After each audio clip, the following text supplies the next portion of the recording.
Today on Straight Talk Africa, a look at the politics behind the recent postponement of a unity government in South Sudan. That discussion is coming up next right here on Straight Talk Africa.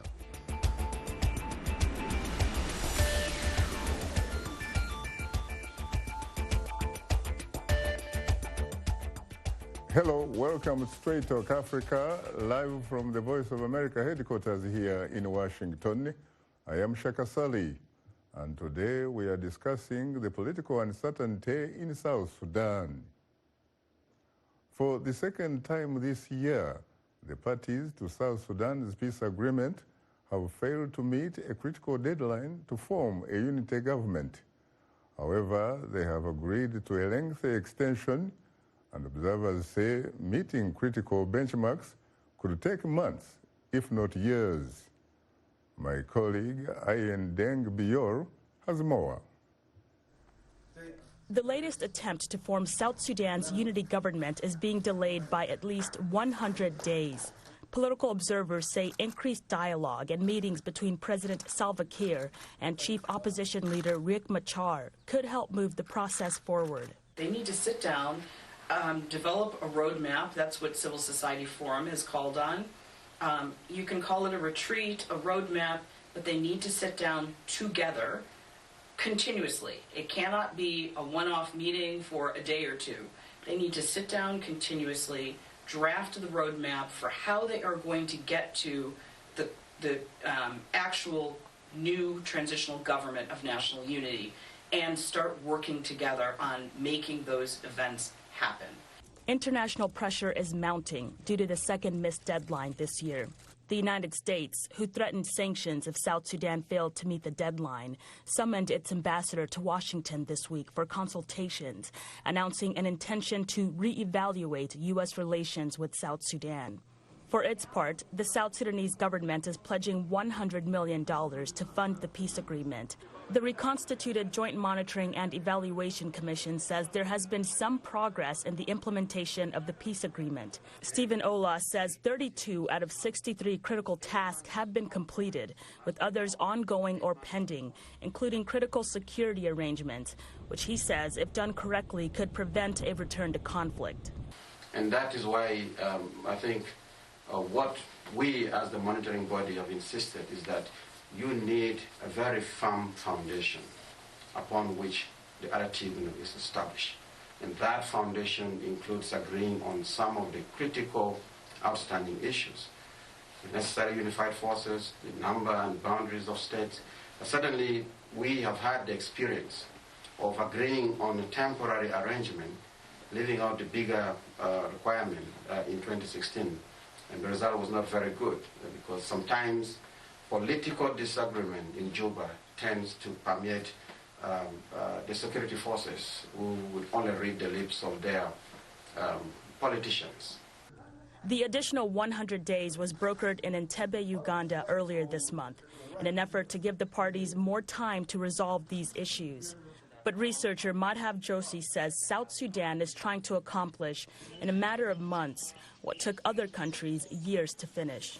For example, creating a new armed force in Sierra Leone, took about 3 to 5 years, right?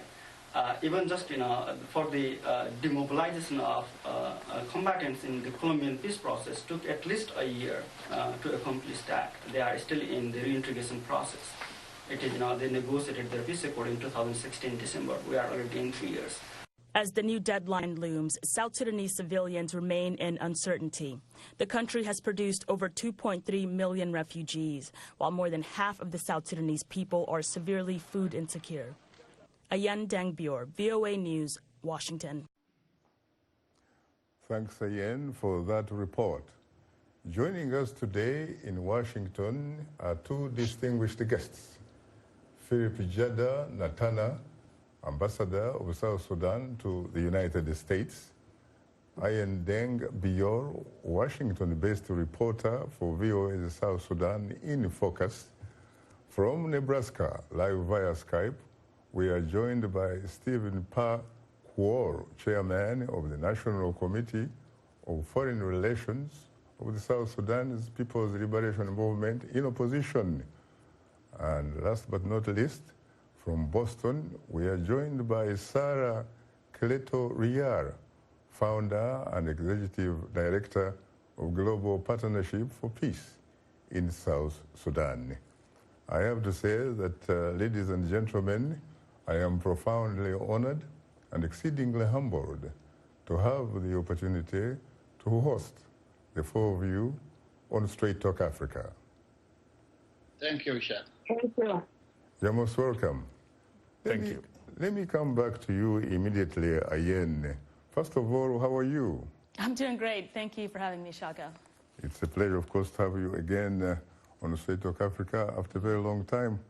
Talk to us about the key outstanding issues in as far as the September 2018 peace agreement is concerned. Well, the latest report by the reconstituted JMAC says that out of 63 activities that are needed to be completed within the transitional period, only 32 have been completed so far. Now, out of those 32 are three major sticking points. There's the security arrangements, there's the training and unification of forces, and there's also the determination of the number of states and their boundaries. Now, there are delays in the cantonment and training of the 83,000 necessary unified forces. And in early November, JMEC said that it is unlikely that those troops would be trained and redeployed. And they recommended consultations between the parties to figure out the best course of action. Why is it, or rather, why does it seem to be very easy, especially for President Salva Kiir and Dr. Riek Machar, to sign these peace agreements, and yet when it comes to the issue of implementation, they are missing in action?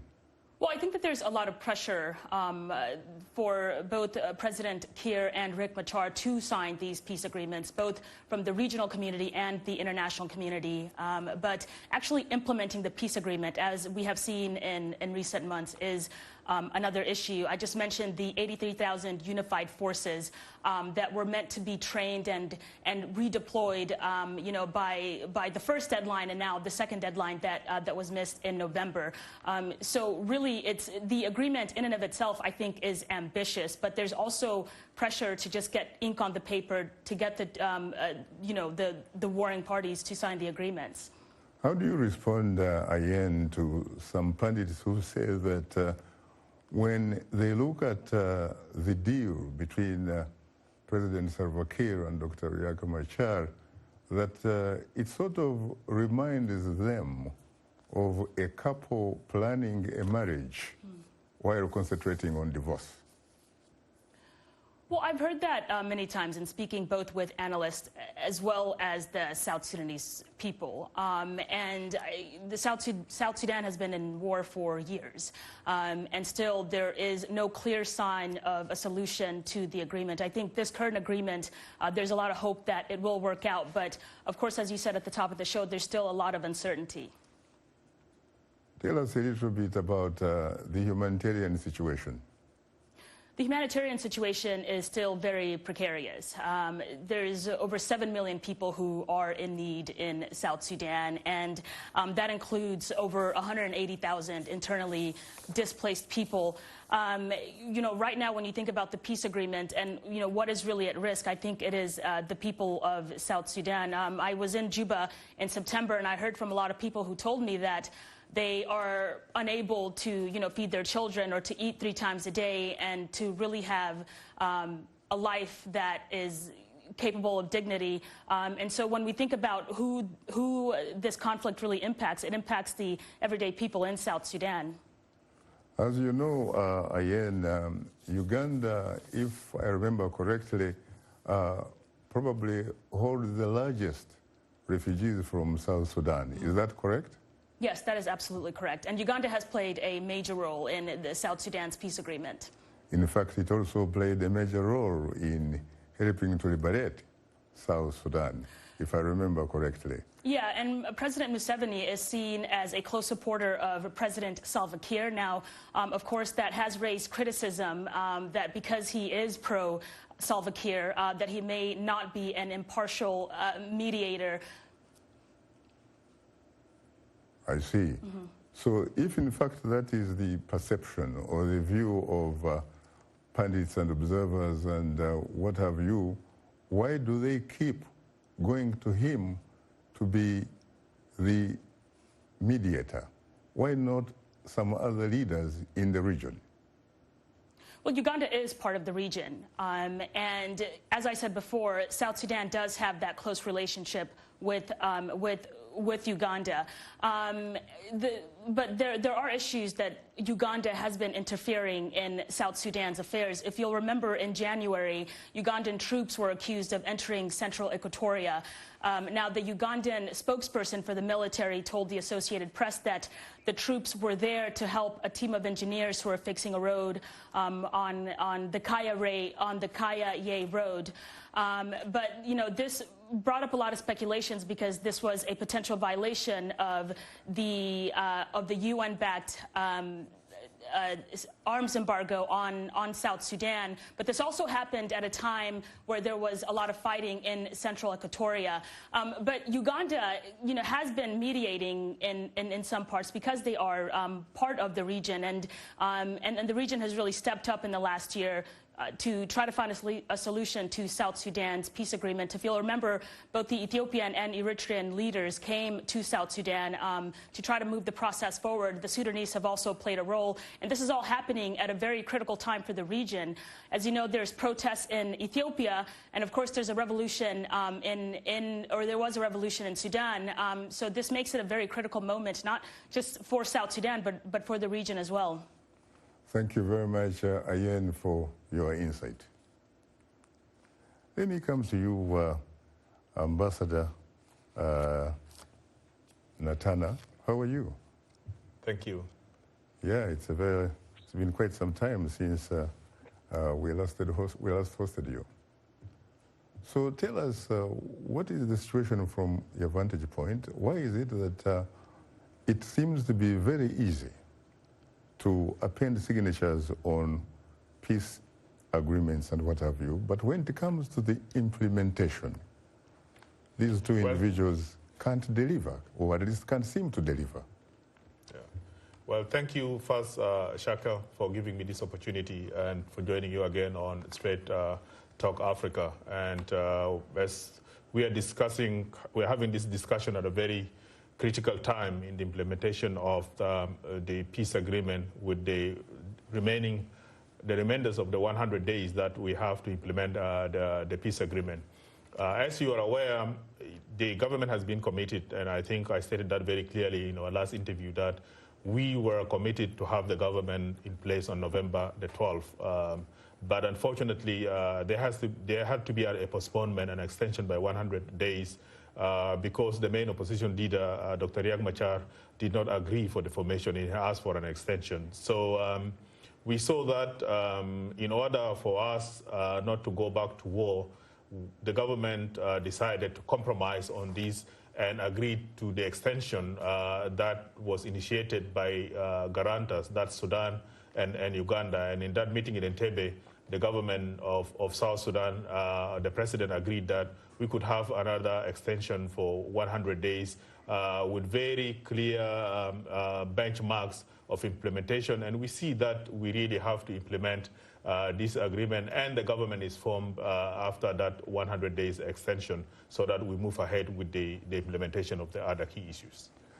Stephen Parr, are you there? Yes, I'm here. You listened to the ambassador. Do you agree with him? Well, I disagree with him on only one thing. Maybe the ambassador has not read well the agreement. The agreement is an agreement of 8 chapters with 27 provisions. And to implement these 27 provisions, you have 110 activities, free transitional activities and transitional activities. You don't defer free transitional activities to transitional period. It will not work the way this agreement is signed. The letter of the agreement tells us that the periods of these agreements is divided into 2, free transitional period and transitional period. The reason why we demanded for extension is because we have implemented very little of the activities of the free transitional periods, particularly the security arrangements. You know, these agreements has two major chapters. Chapter 1, power sharing. Chapter 2, security. You cannot have a shared power without shared security according to the letter of this agreement. So we did not just demand the extensions. We were just demanding implementation of the agreements in letter. I see. Ambassador, I'm sure you have heard that. So what is the real deal here? As you've heard it from the representative of the SPLM in opposition and looking at the critical issues that he had to sign, I think when we signed this agreement, the first thing that we actually were very much sure about is that we want to end the suffering of people of South Sudan. And the delay to the implementation of the agreement is very well known to him. And it's not that there's not a will, but I think we had issues of funding the agreement itself. You know, so security, as he said, is an issue of concern. But why are we behind and why are we delayed? It's just because we didn't have the funds to make sure that people moved into the cantonment areas, because if you looked at even the phases of the implementation of the agreement, the bulk of the funding is actually, yes, there have been contributions from countries around the region, and there have been, but most of them are actually really token. And then the other issue that is also very critical, and I think he also didn't mention that there is that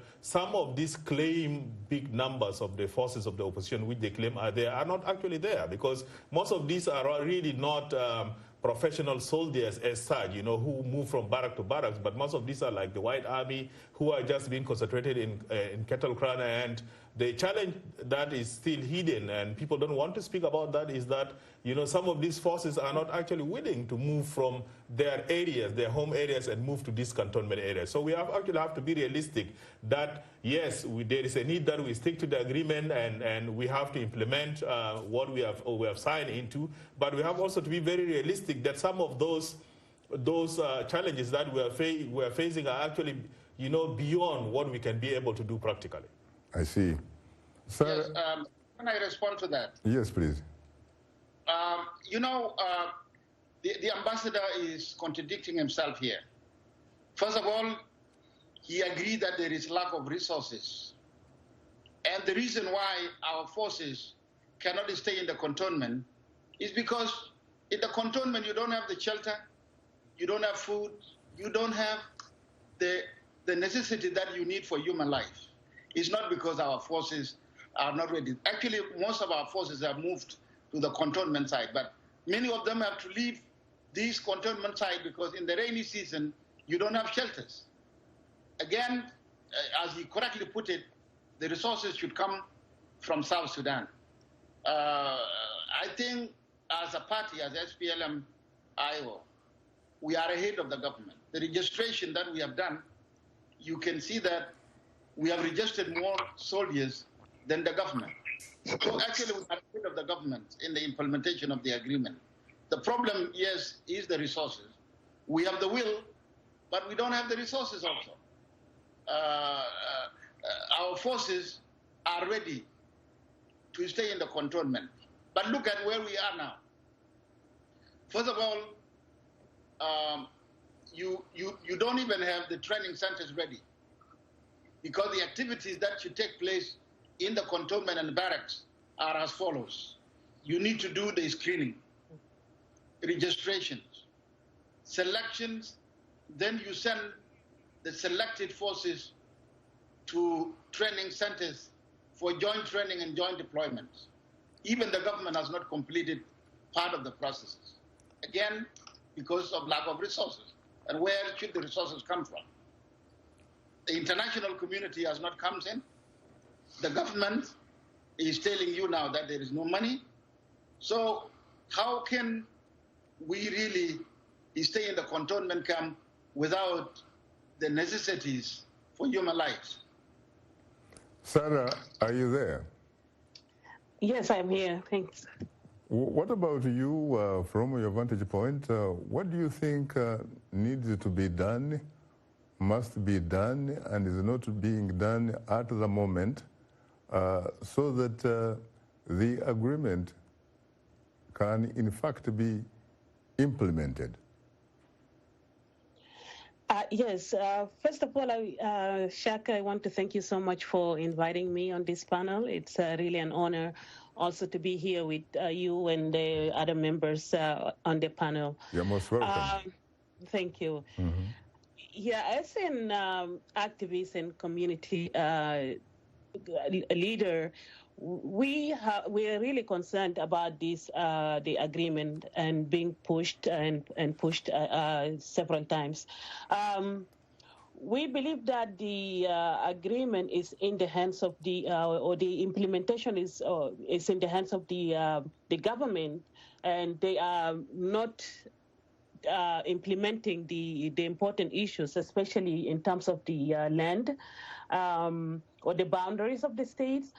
People were even unsure whether the government was formed in, if the government was formed in November, on November 12th. Sure, so many community members who were fighting for their lands to be returned to them would not have gone back. So, and that would abrogate the agreement itself. So it's the ball is in the hands of President Kiir to really implement the agreement and take really serious measures in terms of the issue of the security for people to return. We have so many people, as Ayen has mentioned, displaced. People have been chased from their homes.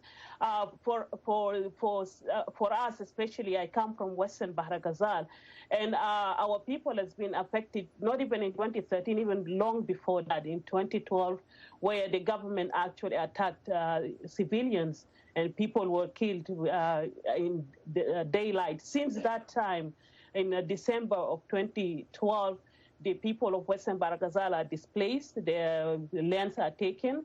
They are farmers, they are agriculturists, but you find that our neighbors do come with their cattle to farm on the land and destroy their livelihood, destroy the crops of the local indigenous people. So if all of these things are not resolved, especially the border demarcation of the boundaries of the states, which I think President Kiir is very reluctant, because the division of the states, 32 states, is divided to benefit one specific ethnic group more than over the others. And to change that is going to be something very difficult, which people are not sure if it's going to happen or we'll just continue fighting. And as has been said before, as President Kiir has said previously in 2012, that he's going to wipe the people of Western Bahra Ghazal out of the land or send them back to Central African Republic, where they come from, or to go to South Sudan or to Sudan, to Northern Sudan. So people are going to continue fighting. If they don't have their land, where are the people going to go?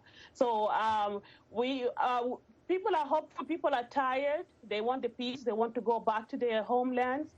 But it's really very unclear if the implementation is going to be, if even the 100 days is enough to implement the agreement, and if there's a will, because it's just a simple decision, as it was decided to divide the states to make 32 states. It can be a simple decision to return the states. As per the agreement, we need to return to the 10 states, and then from there, people can find out how many divisions they want to do later on. But according to the agreement that is signed by the government, that the states should return to the 10 original states when South Sudan achieved its independence. Ambassador Natana, if you were to talk to me from the deepest, better part of the bottom of your South Sudanese heart and soul, how do you respond to Sarah's charge that you probably do not really have, and she means the government by that, you do not actually have the essentially what she characterizes as the political will. Well, thank you again, Shaka. And this is very interesting to listen to, the allegations that are made by my sister Sarah. First of all, the government did not sign an agreement with itself, so I think it really doesn't actually, ring truthfully that, it is for the government to implement the agreement, because there are parties to the agreement that have signed. And I think that is the responsibility of everybody who has been a party to that agreement to see that they implement, the areas where they're really concerned. So both the opposition and people in the government, I think they have a duty and a responsibility because they have signed that agreement. I mean, if you looked at the issues that we have in South Sudan, and I think the most that are standing out, of course, this issue of security and then the issue of the formation of the state. First of all, let us be very realistic. Who has ever asked people in South Sudan how many states they want? If it was the 3 regions that we had in the beginning in South Sudan, I think they were decided by the British. That is Equatorial Bahr el Ghazal and the Upper Nile. If it is the 10 states, they were decided by the then government of Bashir. And when we signed the agreement, the CPA in 2005, that was not an issue at all that we have discussed until when South Sudanese started among themselves and asking whether we should have more states. It was a proposal of the SPLM-IO that they wanted 21 states to revert to the 21 districts. That was before, and then the government, of course, those were at least essentially the administrative centers when Sudan became politically independent. It was 10 it on the states. 1st January 1956? Yeah. 21? Yes, yeah, but it's still, the point that I wanted to make is that these were not decided by the Sudanese themselves, but the people of South Sudan have not been consulted about that. So I think that should not really be an issue because there is a very transparent process of the national dialogue in which now people from South Sudan are even asked from the grassroots level. Now, if you combine that as with part of the implementation of the agreement and you reach a point because even among the ministries that we are going to have as with this government that is going to be formed, there is going to be the Ministry of Federal Affairs. So I think that would be the forum actually whereby this issue would be addressed once and for all, and then South Sudanese will decide, how many number of states that they want. So anybody here claiming that they are the ones who are giving the right, the number of states to South Sudan is not actually making a false claim because, all of them, they have not been elected. They actually don't represent the views of the people of South Sudan. So they can't claim to be speaking for the people of South Sudan. Stephen, how do you react to that? Yes, the government has been talking about 21 states of SPLM-IO. During the peace talk, it was the government that said we will maintain 10 states, way back in 2014. So we signed that agreement in 2015 with 10 states. It is just like during the war with Khartoum, we had our own administrative areas we called New Sudan in southern Sudan and southern Blue Nile and Nuba Mountains. But during the talks, we considered that and we joined the government 10 states. That's what we did. So this should not always be used as reference.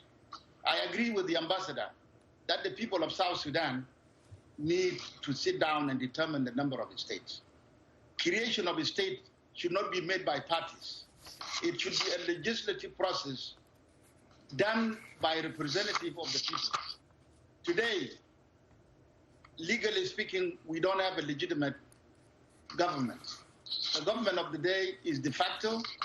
We want to form a transitional government of national unity that will then in the process create a legitimate government where the people of South Sudan will elect their representatives, and it is in the national parliament and the council of state where the people of South Sudan can determine the number of states. It needs to be studied. You need to subject this process to they study. And it can actually happen during the writing of the permanent constitution, where the people of South Sudan will now choose which type of federalism they will use. And if they want to choose unitary state, that will also come from them. But as we speak, the SPLM-IO does not have a right to create a state, and the government of the day does not have a right to create a state. The people of South Sudan have not demanded those 32 states. It was just a political game to create geopolitical units, maybe for the parties to support, to cultivate grassroots support. As for us, we are for 10 states. And during the meetings, the regions and the continents have actually joined us in this. This is state of South Sudan, the 32 states, are not viable states. Plus that the boundaries of those states are so problematic. They need to be abolished so that our people also, reconstruct the social fabric of their society. Because the boundaries of 28 states and 32 states have created permanent conflict among our communities. Those boundaries have divided people who have lived together for centuries and have created states that are not viable, tribal states. That has divided the people of South Sudan even more. I'm afraid, Steve, time is not our best ally. You are tuned in to Straight Talk Africa. We'll have more of our discussion in a moment. So please don't go away, because we'll be right back with you.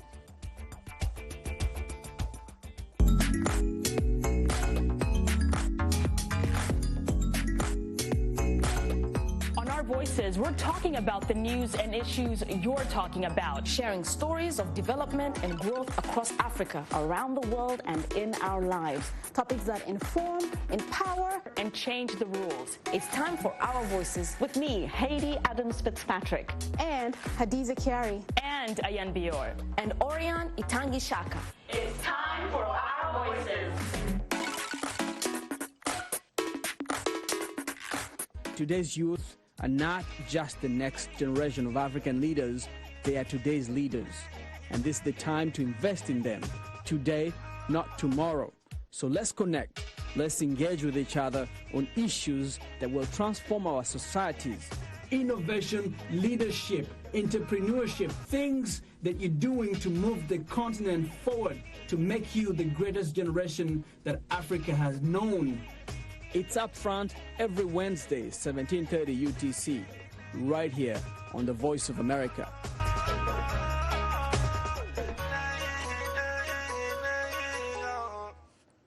Now let's look at what's on tap for next week's program.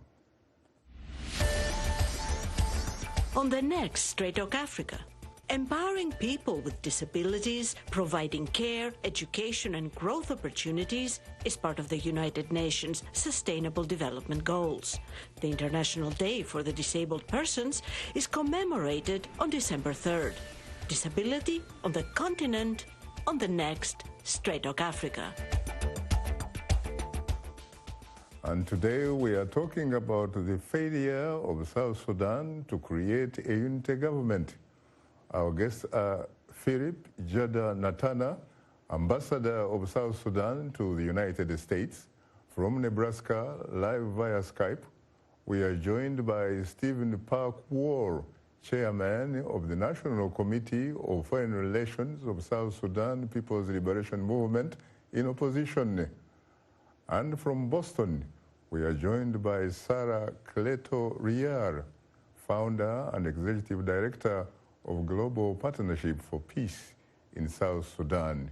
Earlier, we were joined by Ayen Deng Bior from VOA's South Sudan In Focus radio program. I have to say, ladies and gentlemen, once again, that I'm profoundly honored and exceedingly humbled to have the opportunity to host the three of you on Straight Talk Africa. Yes. Yes. No, yeah, thank you again, and just to be back. So actually to maybe continue with where I've just stopped there, one thing that I think we need to correct, my sister Sarah talked about the issues of, cattle and the issues of borders and all of these kind of things, I think these are issues that are not just particular to South Sudan as a country, but these are issues that are all over Africa, and they become even exacerbated when you have a situation of war. And when you have a situation of war that weakens the institutions that are actually supposed to control some of these people who run around, who actually their activities are criminal by nature. I mean, you can look at it even in Nigeria. I mean, Nigeria has the same issues. Sudan, to some extent, has the same issues. Even Uganda, with the Karamojong in the beginning and so on. But once you have a situation whereby there is peace, then you will be able to curb these excesses that sometimes result from people who rear cattle and who move. So to put that blame on the president of the country and saying that he's the one who is encouraging that, I think that's not really what reflects or what is really happening, but that should be just mere propaganda. And I think all of us need to work together to see that, we try to stop this. Thank you. Ambassador Natana, there was a very smart man by the name Professor Albert Einstein. He won a Nobel Prize in physics. He also had a great mind. He came up with the theory of relativity. He once said that if you continue doing the same thing over and over again, that must be insanity. Is it possible that we are probably looking at political insanity in Southern Sudan? No, thank you again, Shaka, for this. I think it's not the intention that, we have to do things, the same thing over and over again, as you referred to the renowned professor. But I think some of the challenges, I think that's what we need actually as South Sudanese, is that, everybody has their own challenges, but I think the best way that for us to be able to address these challenges is that really we should not use violence to advocate that, because as you have seen in the report that was filed earlier by by Ayen, Bior, and most of these international media, in whatever we quarrel about, it is always the Sudanese, the civilians, who really end up and who really pay the price. The price. Yes, I can. The ordinary person is basically doing the suffering for you. No, I think that's actually, if the suffering of these people can be lessened, and that's why we are very serious and committed to this, the government to be formed, so that we can actually bring peace to our people. So this is our concern now, from our constituency, that we should not be, yes, as you put it, repeat the same thing again, but we have to move forward and make sure that, we implement the peace agreement, we form the government so that we bring the suffering of our people to an end. But what about the fact that as people who are in charge of the government, you clearly hold a strategic position? For example, you have really not done much in helping to bring about the formation of a national army. That is at least according to a United Nations report. You have so far really registered very, very few troops, as opposed to the opposition, for example. Any particular reason why you can't do that? And there are reports which reflect some allegations, by the way, that in fact President Salva Kiir made it with the commander of the National Security Services, have actually recruited very young children and young people in order to form a private army. They are estimating the number at about 10,000 so far. How do you respond to that? Yeah, you put it that is an allegation, and it's good that you put it that way. Allegations can be propaganda, and people want to make. There is no intention in South Sudan to form a private army, as some people allege. That they, maybe the government wants to form a private army that protects the president and so on. I think mistakenly they are referring to the presidential guards, which I think most nations have got them. Even before the outbreak of the war in December 2013, I think these presidential guards were there, so to refer to them as a private army, I don't think that there is a truth to that, the issues of the implementation and the challenges that you clearly put, I think, yes, the government, of course, is the government, and it carries more responsibility than the opposition, than civil society groups and all of that. But I think we have said this time and again, that the issues of the implementations and the delay in some of the implementations come back to issues of resources, because that is a real challenge there. I mean, I can sit here in Washington, somebody can sit up in Canada and Nairobi and say, why are you not doing A, B, and C, But when it comes to the reality of what is really happening, we have to really look at the situation in the country and the challenges that we have in terms of funding, and that's what I think are delaying most of these provisions. And by the way, actually, last week, the president has released, has directed for 40 million, as part of the 100 million, and this is the second pledge that is already that is already going to the funds for the implementation. So that shows you our seriousness. That as soon as funds are available, we will put it to the implementation of the peace process, and after that, then we will see what excuses will be coming up. So as the issues of the registration of the army on the side of the government, I think we are not starting to register the army from the beginning. Our issue is just to move them to the areas that have been designated, and then for people to verify. So our issue is not really an issue of registration and bringing in new people, but it's just an issue of verification by those who will be helping us to implement the security arrangement. What about also the UN report also says that, or suggests that you are violating the peace process by dealing in what they characterize as illegal harvest of teak and mahogany timber. In fact, they say that both you, the government, and the major opposition. Yeah, I think, as I mentioned actually a little bit earlier, is that, whenever there are challenges that are based with the quick implementation of the peace agreement, the first party to blame will always be the government, and I think that's why we always come out and we try to engage and actually really put the picture, the real picture that is there, so that those who are doubting or are concerned are able to know what is really happening, and we take that responsibility very, very, very seriously, and because we think that the people of South Sudan owe their safety and protection to the government, and because of that, we are bound that we implement this agreement to the latter side, that there is peace in South Sudan. I see. Sarah, Sarah, let me come to you. There was a very important lady in this town many, many, many years ago by the name Eleanor Roosevelt, the wife of FDR, a man, of course, who served more than 2 terms in American history and eventually triggered the amendment of introducing term limits to the American presidential system.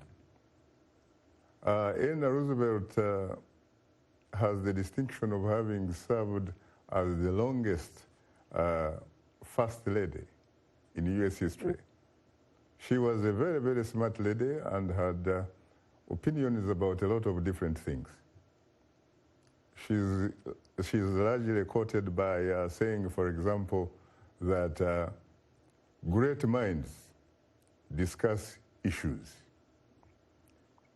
Medium minds discuss events. And small minds discuss people. But in this particular case, she would have said that no one can oppress you or no one can mistreat you unless you grant them your consent. Is it possible that the vast majority of South Sudanese have granted their consent to the South Sudan political elite to mistreat them? In other words, as one of my late friends, Professor Suleiman Young, would say, are we looking at Southern Sudanese as willing victims? Don't they have an opinion about what is happening to them in their country? Yeah. Unfortunately, South Sudanese have been really cheated. They've been victimized by all of these conflicts. And it is the hope of South Sudanese that all of the crimes that were committed against them would be brought to justice. They should be addressed, and the perpetrators must also be must face justice. The people, they don't have a voice, and I hope that I had enough time also to respond to some of the comments from Ambassador Phillip about even the process, the national dialogue process. I mean, that process didn't involve many people. It was imposed by the government, and the government was the one that is overseeing it. We realized that the people were not actually in the process of deciding what is it that they want or what they like. They have submitted their lives, and when I say that, because I know of women who have been victimized during this war. Women were raped, and rape now became like a norm for most women, because they have no way. And sometimes they use their bodies to be able to save the men in their lives, not to be killed. And the issue in South Sudan is no longer politics. It's just between right and wrong. What is right and what is wrong? What is the truth and what is the lie? We cannot just say here we have all of these reports, whether it's the UN, whether it's individuals, but we come to the person like Ambassador Phillip, who's representing the government, just to deny and say this is not true. These are people, they have suffered, and they are people who are expressing what they have gone through in their communities. And just to stand up and say that is not true, I feel like, yeah, Ambassador Phillip is really serving the government really well. But it's not representing the voice of the people. And I understand that it's your work to represent the government well, and whatever people say, to say that that's not true. But again, as mentioned, the agreement, you mentioned earlier that the agreement is signed between two parties, and the other party should also be involved. And when we talk about the issue of the states, you came up and talked and said that people were not asked. And which people did you ask when? I mean, you, the government. Which people did the government ask before they divided the states? People were not asked about that. And I mentioned earlier about the issue of. In WOW, which happened in 2012 in December, about the counties and the municipality. People were not asked, and at the end they tried to block the roads from the government to move to the municipal estate that the government issued, and people were killed in broad daylight. So South Sudanese, unfortunately, Shaka, we don't have any voice anymore. And we're not listening to one another. People are now fighting along tribal lines. And it's... Very interesting. And it's the system of that the government has built, dividing people along the ethnic lines, trying to create more loyalists from one tribe, or people who are loyal to the government from different tribes who are not serving their people. They're just serving themselves. But if we really are listening to the voices of the people, things would have been different. But we don't have any voice. We are not being listened to. I remember recently when the youth were talking about coming out and demonstrating peacefully, they got threatened. They were threatened that South Sudan doesn't have... South Sudan has live bullets. So kids were threatened to go out in the street, otherwise they will be killed, which means that we don't have a voice. And there's so many examples that I could share. I know we don't have enough time to share, but I hope that I have an opportunity to respond to some of the questions that were directly addressed to myself. Thank you, Shaka. Thank you. Stephen, are you there? Yes, I'm here.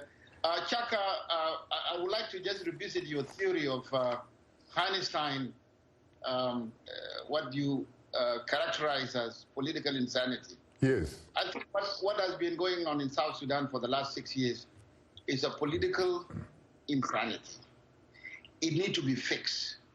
And if you read this agreement was crafted to fix South Sudan.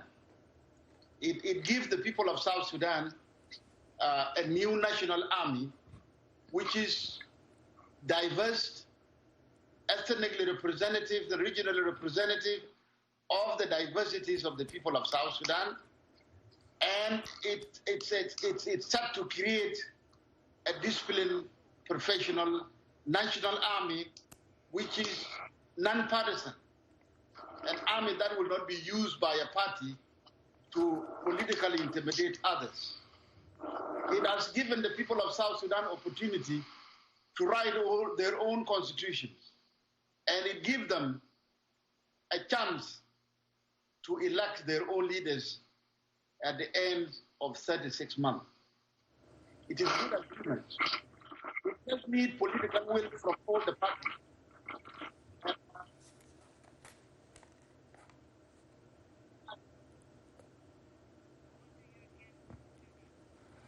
Yeah, let me come to you. We do have some technical difficulties that we're experiencing. If somebody were to ask you, Mr. Ambassador, that what are you fighting for, Southern Sudanese, how would you respond really? Because let's face it, you have an incredibly beautiful country, remarkably fertile, almost no cultivation really. I have had the opportunity to fly over that country twice. You have oil, black gold. You have other minerals and what have you. In fact, if there is anything that you do not have, are people. You probably could, in fact, implement a very progressive immigration policy of attracting your other African brothers and sisters come and help develop South Sudan. And yet, you are killing one another. What are you killing one another for? Because the last time I checked, really, every human being, regardless of which ethnicity, religion, gender, nationality, race they come from, they need three important things. If they are hungry, they need food. And food is an equal opportunity employer. It doesn't matter which tribe you come from. If you are thirsty, you need water. And all the time as a human being, you need dignity. What are you fighting for? Yeah, thank you very much again, Shaka, for that very direct and elaborate question. South Sudanese are fighting today not because they want war. And I think the history of South Sudan, as you know, we've never had, maybe besides the 10 years of the Addis Ababa Agreement, the Southern government, yes. That's when we had a government that has been in place. So we, actually, people of South Sudan are a traumatized nation. You know, they're a traumatized nation is because in all this period that people have fought, I think there has not been a space that has been allowed for healing. Right, you know, such that people come back, you know, that people come back, you know, and I think I've said this before, I don't know whether it was here in the VOA and so on, that all of us as South Sudanese, I think, or majority of us, we need to go through this process. That was why after 2011, And if the government was, to set up strong institutions, then that process of healing should have been allowed so that people know. Because I think for all this time, even as individuals, and I think and communities and so on, people, because of the culture that has developed over a long time, that has been subjected to people because of violence, that is what people easily resort to, and it should have been actually the duty of the government, as you correctly put it, and